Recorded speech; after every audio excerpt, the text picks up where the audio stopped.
विलासराव देशमुख एका भाषणात अभिमानानं म्हणाले होते, लातूर पॅटर्न हे 52 कशी सोनं आहे सोनं. एक काळ होता जेव्हा लातूर पॅटर्नचा आवाज महाराष्ट्राच्या गावखेड्यात होता. एकामागून एक राज्याच्या 10वीच्या गुणवत्ता यादीत लातूरची मुलं पहिल्या नंबरनं पास होत होती. लातूर शिक्षणाचं माहेरघर नसलं तरी लातूरच्या शैक्षणिक पॅटर्नची नेहमीच चर्चा झाली. पुण्या मुंबईची गुणवत्ता यादी लातूरकडे शिफ्ट झाल्यानं पुण्या मुंबईसारख्या शहरातून हुशार मुलं गुणवत्ता यादीत चमकण्यासाठी लातूरमध्ये यायची. लातूरला येणाऱ्या 4 प्रमुख मार्गांपैकी कोणत्याही रस्त्यानं शहरात प्रवेश केला की फक्त आणि फक्त कोचिंग क्लासेसच्या मोठमोठ्या जाहिरातींचे बॅनर दिसायला लागले. इथूनच लातूर पॅटर्नचं व्यावसायीकरण, व्यापारीकरण आणि बाजारीकरण व्हायला लागलं. लातूर पॅटर्न भोवती कोट्यवधींचं अर्थकारण फिरायला लागलं आणि लातूर पॅटर्नची लातूर फॅक्टरी झाली. लातूर पॅटर्नला खुनापासून ते जीवघेण्या स्पर्धेचा शाप लागला.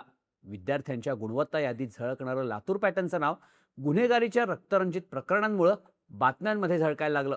पैशांचं वाढतं वर्चस्व आणि यशासाठी कोणत्याही थराला जाण्याची मानसिकता यांचीही चर्चा होऊ लागली. आता याच लातूर पॅटर्नचं नाव पुन्हा एकदा चर्चेत आलंय, ते नीट पेपर फुटीच्या कनेक्शनमुळं.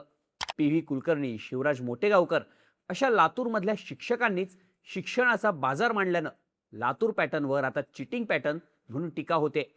पण घाम गाळून ज्यांनी ध्येय वेळानं लातूर पॅटर्न अख्ख्या देशभरात गाजवला, त्या लातूर पॅटर्नचं नाव आज मातीमोल होण्याच्या वळणावर येऊन ठेपलंय. लातूर पॅटर्नचं बदललेलं दुर्दैवी रूप, त्याचं उदय ते अस्त सांगणारा हा व्हिडिओ. नमस्कार, मी शार्दूल आणि तुम्ही बघताय बोल भिडू. 1982ला धाराशिव जिल्ह्यातून लातूर जिल्हा वेगळा झाला. लातूर जिल्हा तयार झाल्यानंतर शिक्षणाच्या दृष्टीनं हा जिल्हा घडवण्यासाठी त्यावेळेचे काही लोक पुढे आले. देशी केंद्र विद्यालय, केशवराज विद्यालय, अहमदपूर इथल्या महात्मा गांधी विद्यालयानं 10वीच्या विद्यार्थ्यांचा पाया मजबूत केला. तेव्हाच्या अनेक शिक्षकांनी लातूर पॅटर्नची पायाभरणी करण्यासाठी आपला घाम गाळला. त्यांनी 10वीच्या विद्यार्थ्यांना घडवायला सुरुवात केली.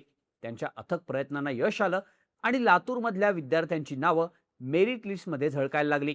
फक्त लातूरच नाही तर आजूबाजूच्या जिल्ह्यातल्या मुलांना सुद्धा घडवण्याचं काम लातूरमधल्या शाळा आणि महाविद्यालयांनी केलं. लातूर शहरातील शाहू आणि दयानंद कॉलेजनं 12वीच्या गुणवत्तेचा नवा इतिहास घडवला. मराठवाड्यातील लातूर, परभणी, हिंगोली, नांदेड, धाराशिव, बीड सारख्या जिल्ह्यांतील गरीब आणि होतकरू विद्यार्थी लातूरमध्ये येऊन डॉक्टर, इंजिनियर झाले. 90च्या दशकात लातूर पॅटर्ननं महाराष्ट्राला असंख्य डॉक्टर, इंजिनियर दिले आणि लातूर हा फक्त जिल्हा न राहता शिक्षणाचा एक वेगळा पॅटर्न सेट करणारं विद्येचं दुसरं घर बनलं. साधारण 1989 पासून लातूर पॅटर्नचा बोलबाला सुरू झाला. 1989 ते 1995-96 पर्यंतचा काळ हा लातूर पॅटर्नचा सुवर्ण काळ होता. सुरुवातीला लातूर पॅटर्न ओळखला गेला तो शाहू पॅटर्न या नावानं. त्याला कारण होतं लातूरचं राजश्री शाहू महाविद्यालय.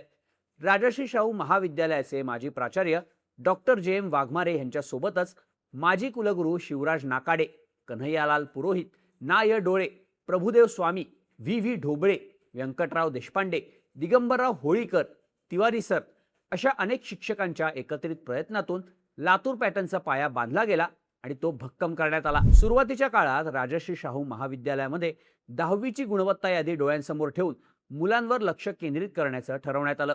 यासाठी शिक्षणाची एक पद्धत विकसित केली गेली. 8वी-9वी पासून विद्यार्थ्यांची 10वीच्या परीक्षेची तयारी करून घेतली जायची. त्यांच्या दर आठवड्याला परीक्षा व्हायच्या. 10वीचा अभ्यासक्रम दिवाळीच्या आधी किंवा जानेवारीपर्यंत संपवला जायचा. त्यानंतर मुलांकडून फक्त आणि फक्त उत्तरपत्रिका लिहिण्याचा सराव करून घेतला जायचा. प्रत्येक वर्षाची प्रश्नपत्रिका सोडवली जायची. सतत विचारले जाणाऱ्या प्रश्नांची उत्तरं तोंडपाठ करून घेतली जायची. सलग 2-2.5 महिने वेळ लावून पेपर सोडवून घेतले जायचे. या सगळ्याचा परिणाम असा झाला की मुलांना वेळेत पेपर सोडवण्याची सवय लागली. 10वीच्या परीक्षेची त्यांची भीती मेली.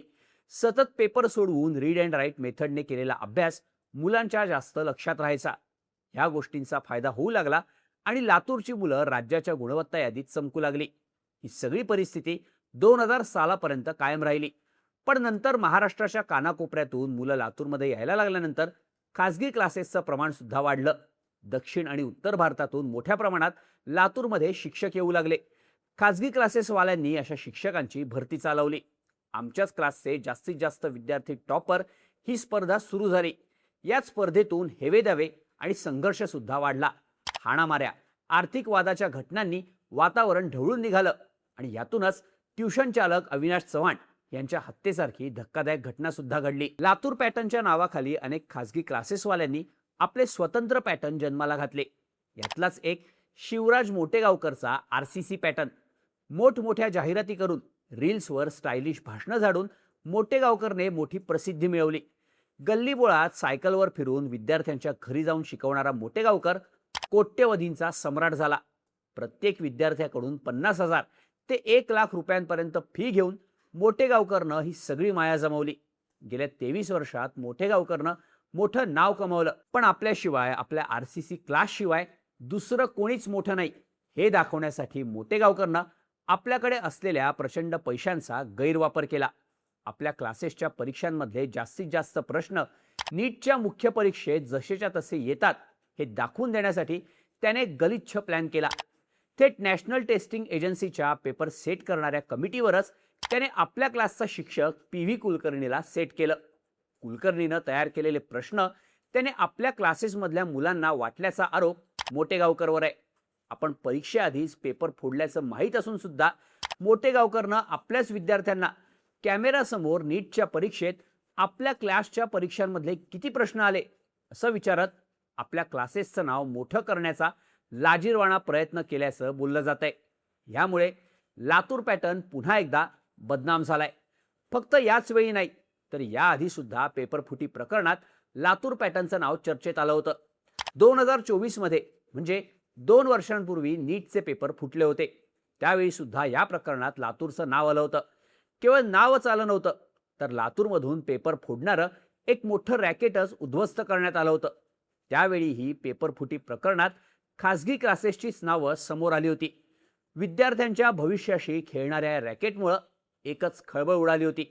त्यामुळे एकेकाळी यशाच्या सर्वोच्च शिखरावर असणारा लातूर पॅटर्न आता इतिहास जमा होत चालल्याची चर्चा होऊ लागली आहे.